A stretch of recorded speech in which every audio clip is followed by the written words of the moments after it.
Dear Mrs. Finch, as Lewis's psychiatrist, I can understand your desire for an explanation. As I see it, the trouble began in January, shortly after we convinced your son to seek treatment for substance abuse. Newly sober, I believe Lewis first noticed the monotony of his daily life.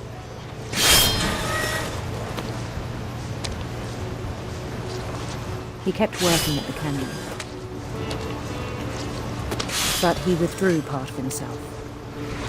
In our sessions, I saw the same behavior. His mind began to wander. I asked him to describe it. He said he started small,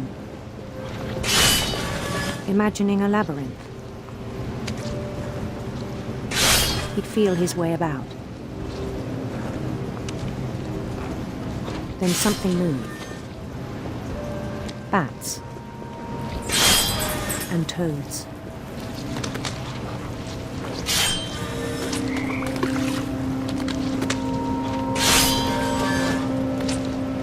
And things that have not names. He knew it was all in his head.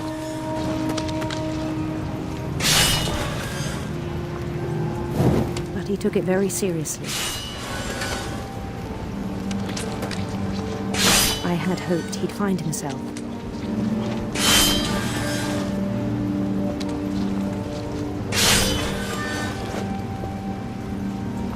But he found something more.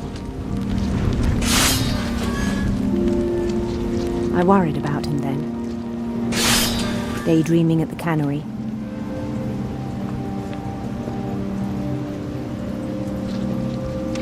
I spoke with his boss, but he said Lewis had become a model employee. Methodical, tireless, focused. Like a whole new Lewis. So I let him go on.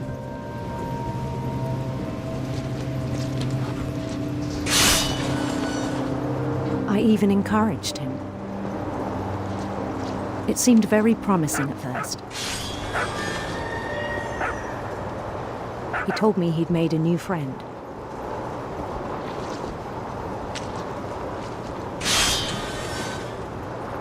On the edge of a city he named Lewis Topia.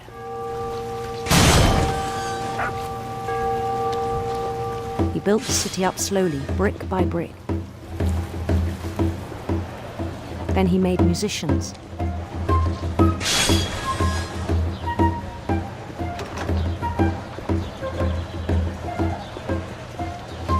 And songs for them to play. He talked about starting a band. And he was always humming something. Every day his imagination grew stronger.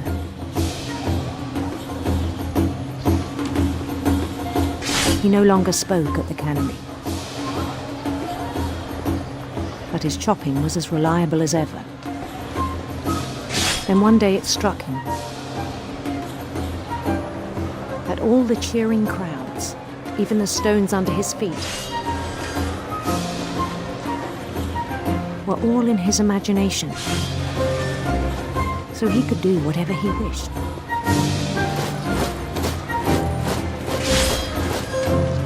He held an election for mayor. And he won.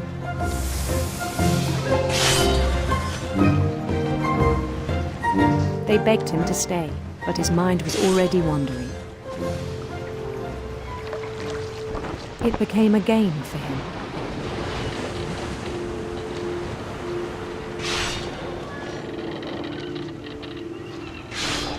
He'd conquer a city, then immediately push on.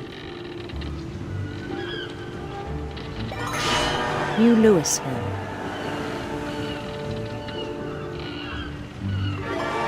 St. Louis. He started drifting away from our reality.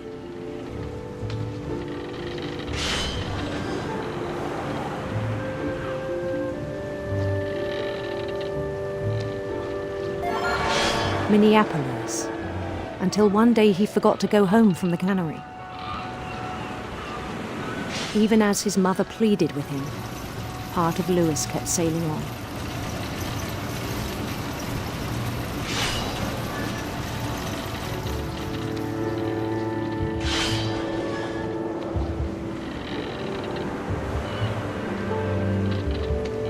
In Lewisburg, he heard rumors of a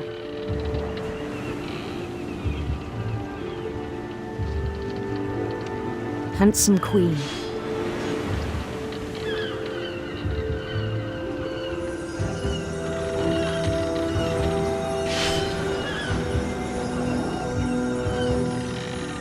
The queen was on her own quest for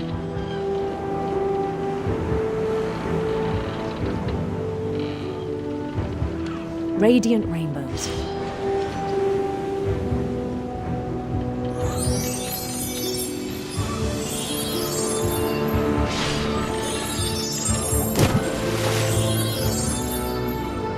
He followed the sound of her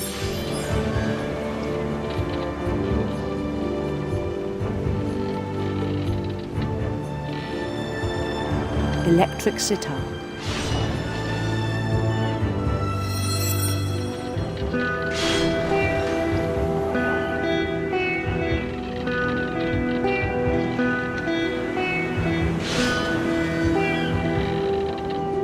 His chase led him to a golden palace east of the sun and west of the moon. Even then, his logic remained sound.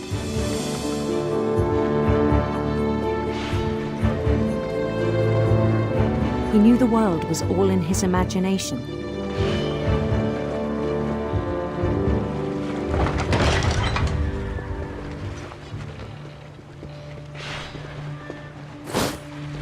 But he was so proud of having created it. In his own eyes, he'd become something greater than a king.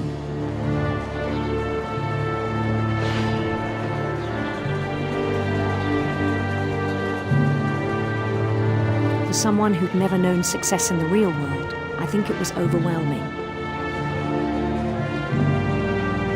And then it struck him that the real Lewis was not the one chopping salmon, but the one climbing the steps of a golden palace.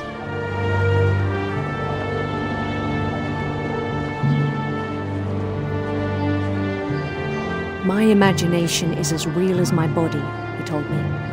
It was hard to argue with him.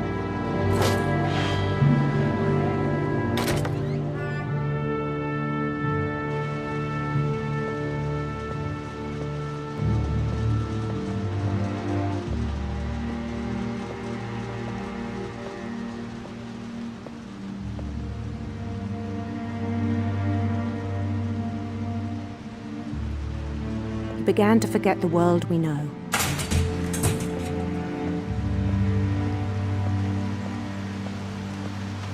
I think it pained him to remember Lewis, the cannery worker.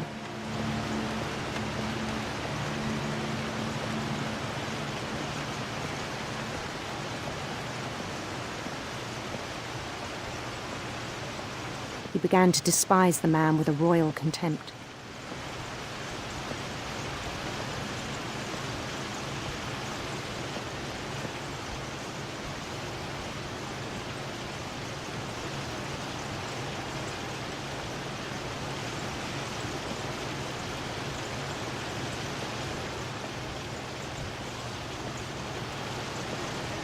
I still thought I could save him. Even after he said he was being crowned king over all the lands of wonder. The palace would be packed with his companions.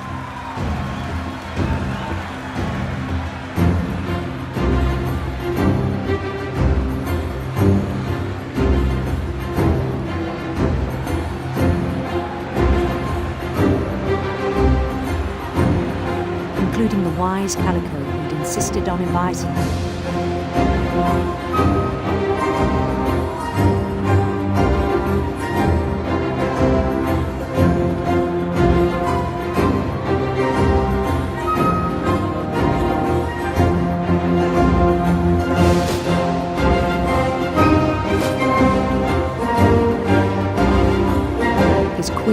waited, holding his crown.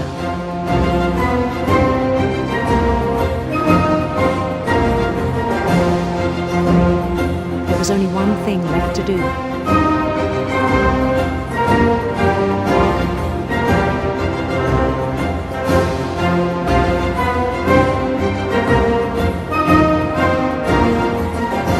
Bend down his head.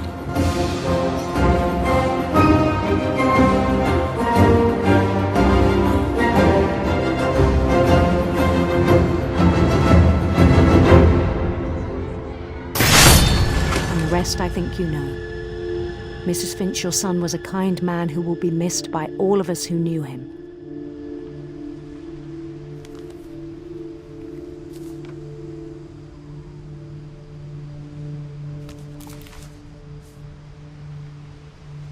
My brother was really cool.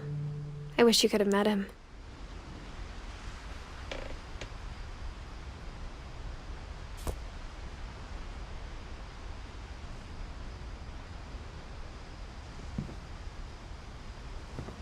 Lewis and I spent a lot of time playing games together, but he was surprisingly bad at them.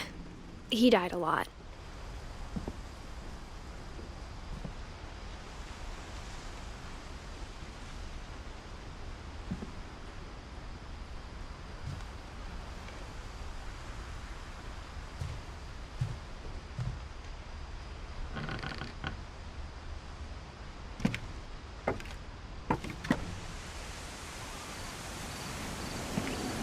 On the way back from Lewis's funeral, my mom told me to start packing. She waited until the day before we left to tell Edie. I'm not sure if she wanted to make it easier or harder.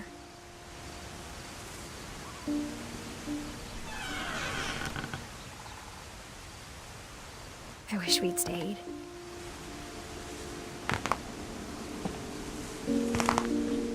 But I understand why we left.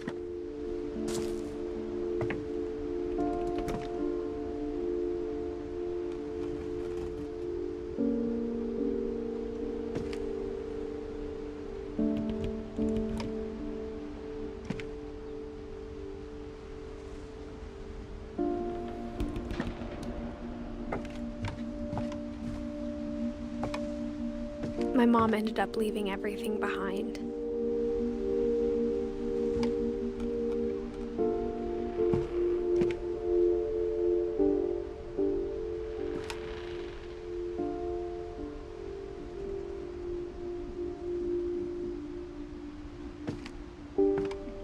What happened that night had been coming for a long time.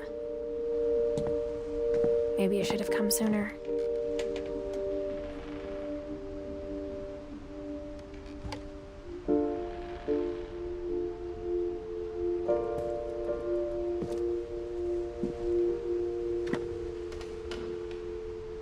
But it had to end one way or another.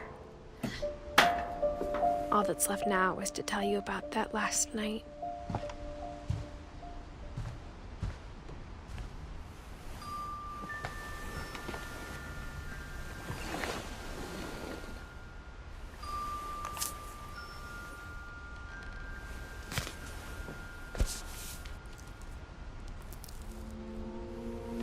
That whole last day, Edie just watched us pack and didn't say a word.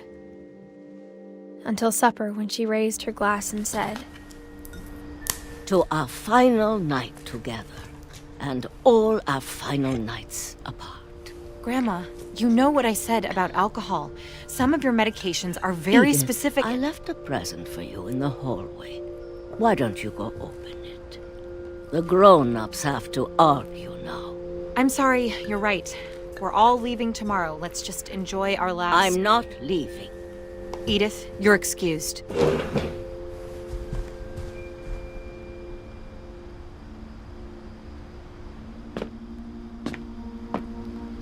The power had been shut off that morning, but Edie always had plenty of candles. When my mom sealed the library, I don't think she knew about the other entrance. Or that Edie had a key to it.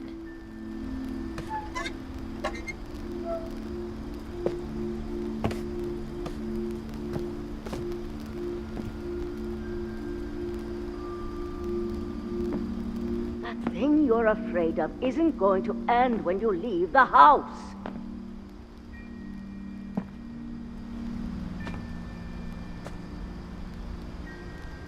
Edith has a right to know these stories. My children are dead because of your stories. I think it's best if Edith and I leave tonight.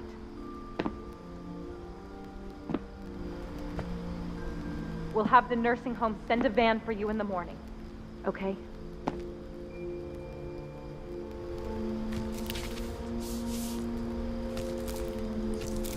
Dear Edith, there's so many stories I wish I could tell you, but there's only time for one.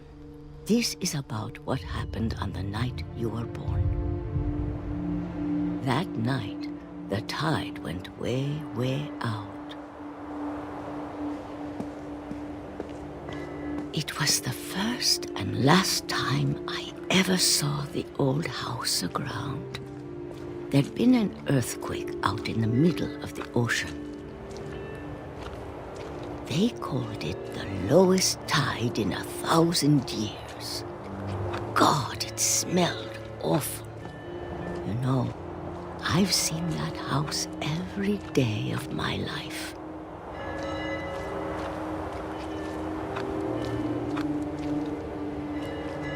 But I never thought I'd go back to it. When the fog rolled in, I lost my way.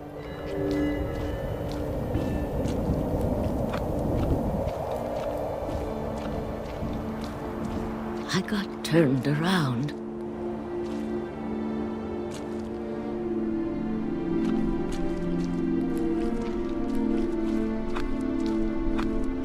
I started seeing things.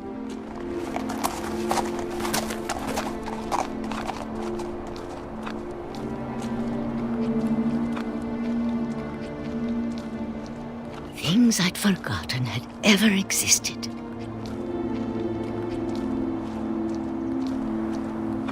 But when I saw them, they felt like old friends. That night, a lot of things came back to me.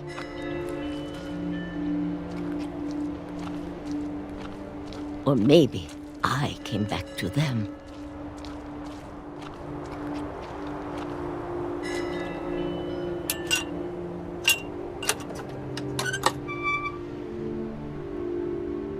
Things I can't explain, but that I need you to try and... Edith, what are you doing in here?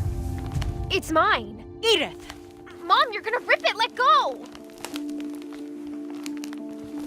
I kicked and screamed, but Mom dragged me to the car. I never saw Great-Grandma Edie again. The next morning, the van came to pick her up, but she was already gone. After that, we moved around a lot.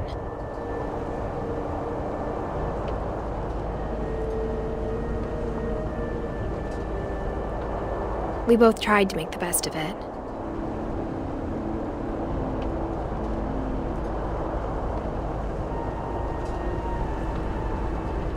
A few years went by.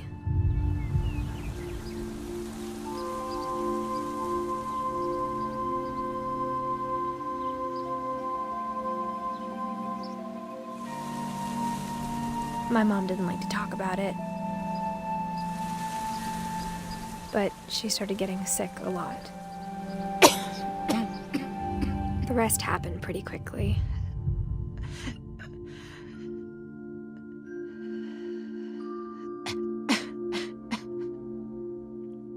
She got better for a while, and then she didn't. And then I was alone. The last Finch left alive.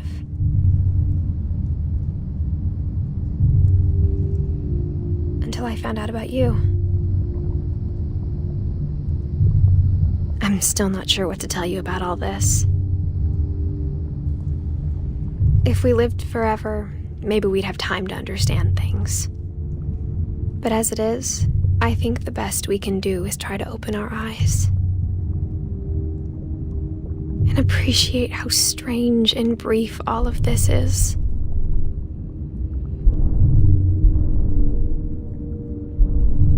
This journal was supposed to be for you. But now I hope you'll never see it. I just want to meet you and tell you all these stories myself. But I guess if you're reading this now, things didn't work out that way.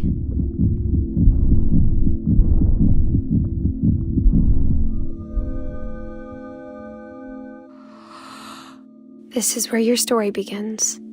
I'm sorry I won't be there to see it. It's a lot to ask, but I don't want you to be sad that I'm gone. I want you to be amazed that any of us ever had a chance to be here at all. Good luck.